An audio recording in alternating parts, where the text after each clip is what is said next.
Magandang umaga po.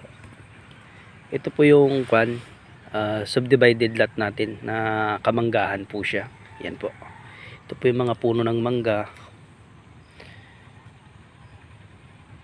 5 meters po itong right of way nya. Yan po yung mga nakakuha na dito. May kanya-kanya na pong bakod. Ito po yung pinaka right of way nya. 5 meters po ito. Kasya yung dalawang sasakyan magsalubong.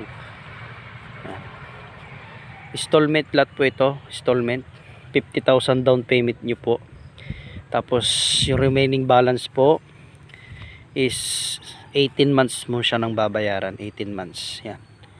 Mga gustong kumuha ng mga may mangga-mangga dito, malilim po ito. Maglalagay po kayo ng kubo-kubo, rest house or bahay. Maganda po siya, pre-title na po siya, libre po yung titulo dito. Tapos libre na rin po yung survey. 2,500 per square meter po.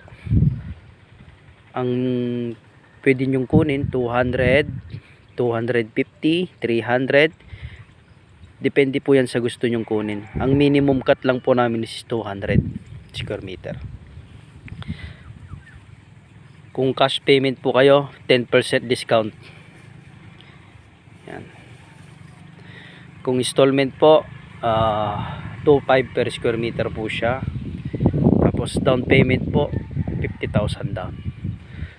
I-less mo po yung 50,000 down, yung remaining balance po i-divide mo siya sa 18 months.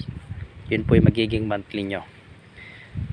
Napakalapit lang po to sa bayan ng San Clemente, Tarlac.